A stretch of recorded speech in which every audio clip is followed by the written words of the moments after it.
Halo teman-teman, selamat bergabung kembali di channel Belajar Kimia Organik. Pada video kali ini, kita akan mempelajari mengenai reaksi pada hidrogen alfa, khususnya untuk mengenai halogenasi pada karbon alfa.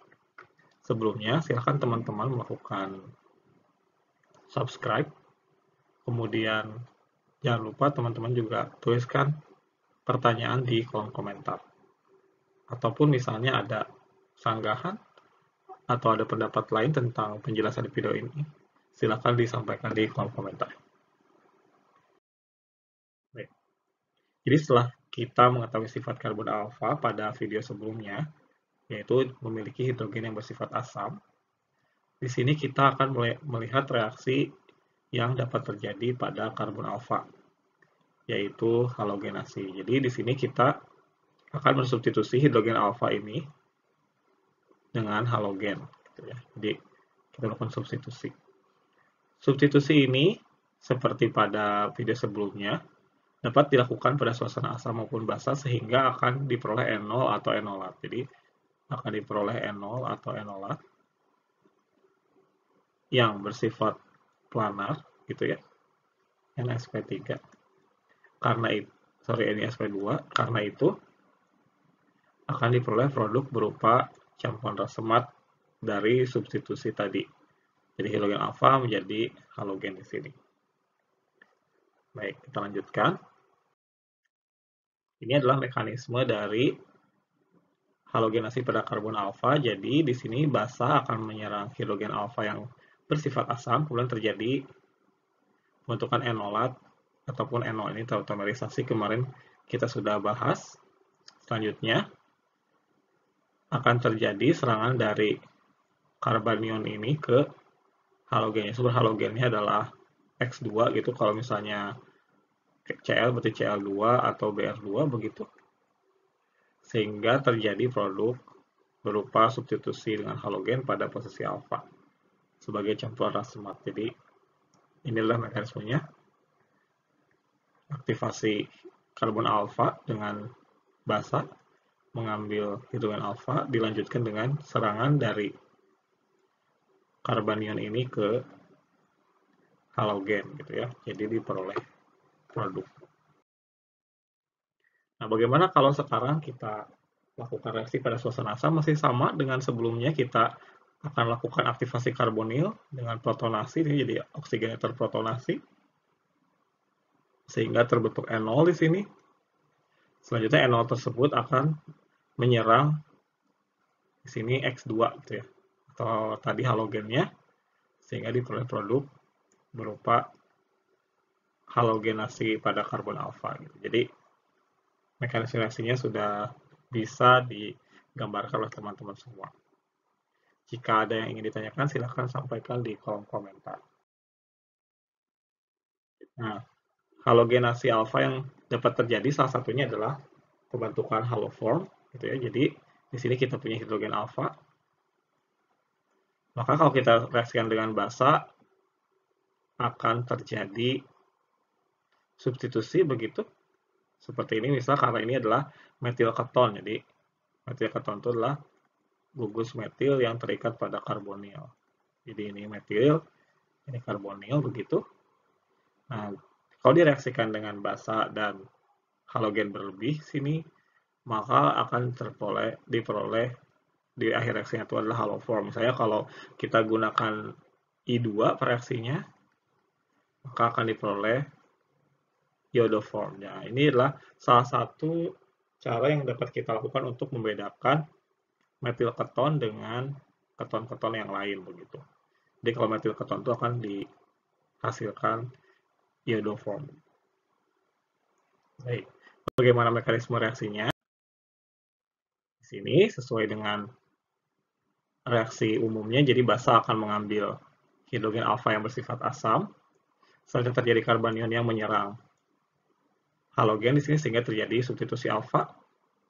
Kemudian terjadi lagi di sini karena masih punya hidrogen alfa lagi. Maka kalau ada basa gitu akan diambil, akan terjadi karbanion lagi. Gitu ya. karena di karbonil lagi, kemudian direaksikan dengan halogen, akan menyerang dan diperoleh dihalogen pada posisi alfa. Gitu ya, jadi ada 2 halogen. Kemudian di sini kita masih punya hidrogen alfa, jadi kalau kita reaksikan lagi dengan basa dan X2, maka akan terjadi trihalogen pada posisi alfa. Selanjutnya, karena basa dalam sistem reaksi ini masih memiliki kekuatan untuk menyerang begitu. Nah, serangan selanjutnya akan terjadi pada karbonil karena tadi yang hidrogen alfanya sudah tidak ada di sini, sudah tidak punya hidrogen alfa. Tidak punya hidrogen alfa. Sehingga kemudian karbonil, kemudian terjadi adisi di sini seperti pada reaksi-reaksi karbonil yang telah kita pelajari pada video sebelumnya.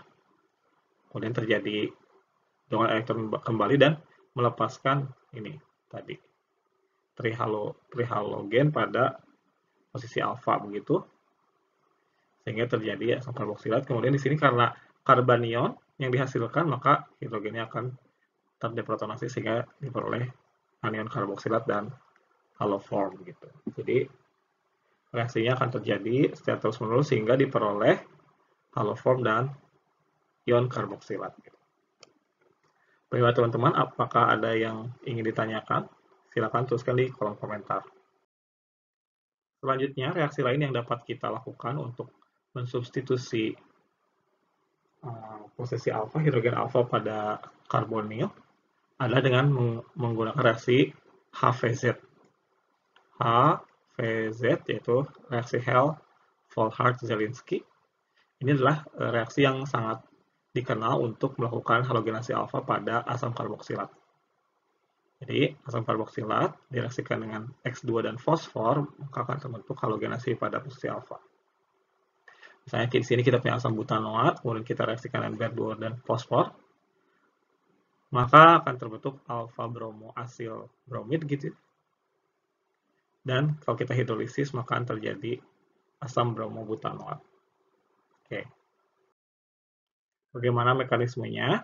Di sini kita lihat bahwa pada keadaan tersebut akan terjadi di sini pembentukan PBr3, diawali pembentukan PBr3 karena ada fosfor yang bereaksi dengan Br2 itu membentuk PBr3. Kalau ada PBr3 seperti reaksi pada asam karboksilat yang telah kita pelajari sebelumnya, maka akan terjadi pembentukan asil bromid.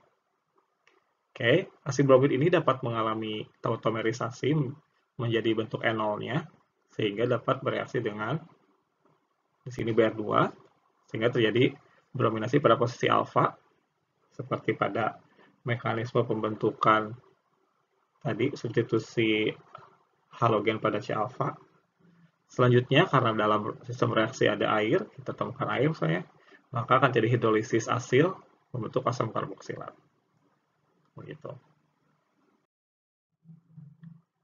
Selanjutnya, asam alfa halo ini juga dapat kita buat melalui reaksi antara ini N-halosuksinamid, misalnya yang paling terkenal NBS ya, atau NCS juga ada, misalnya N-bromosuksinamid atau N-klorosuksinamid begitu.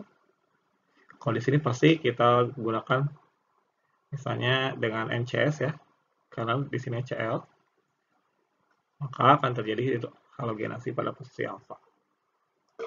Begitu. Selanjutnya, pembentukan asam alfa iodo ini juga dapat dilakukan dengan mereaksikan I2 dengan HI dengan adanya SOCl2, misalnya terhadap asil di sini ya. Terhadap asil maka terjadi substitusi pada posisi alfa. Begitu. Selanjutnya, karena tadi posisi alfanya telah dilakukan substitusi, maka kita dapat melakukan reaksi lanjutan untuk memperoleh beragam senyawa yang asalnya tadi dari asam alfa halo tadi. Misalnya di sini kita lakukan reaksi substitusi nukleofilik dengan nukleofilnya adalah OH-. Ingat lagi reaksi substitusi nukleofilik di video yang sudah kita pelajari sebelumnya juga. Maka kalau kita di sini punya halogen akan digantikan oleh gugus hidroksi sehingga diperoleh alfa hidroksi. Asam alfa hidroksi itu di sini misalnya kita juga punya 2 bromo butanoat, asam 2 bromo butanoat gitu. Kita reaksikan sehingga diperoleh produk substitusi yaitu asam 2 hidroksi butanoat. Oke. Kita juga dapat membuat asam amino dengan cara yang sama, sehingga di sini kita gunakan nukleofilnya adalah NH3 atau amina gitu ya. Kemudian aminanya juga kita bisa lakukan modifikasi, misalnya kita punya amin monoalkil amin gitu, sehingga kita punya alfa amino. Di sini contohnya adalah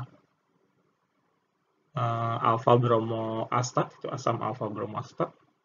Kita reaksikan dengan NH3, maka kita akan punya asam aminoglisin atau asam aminoastat gitu ya. Atau kita kenal dengan asam aminoglisin. Baik, itulah teman-teman video kali ini. Semoga bermanfaat, terutama untuk teman-teman yang sangat menggemari belajar kimia organik dan tetap terus semangat untuk mempelajari kimia organik karena reaksinya masih banyak, teman-teman. Oke, jika ada pertanyaan yang ingin teman-teman sampaikan, silahkan dituliskan di kolom komentar dan akan kita lakukan diskusi secara segera begitu ya. Dan jangan lupa tekan tombol subscribe dan nyalakan notifikasinya. Sampai jumpa pada video berikutnya.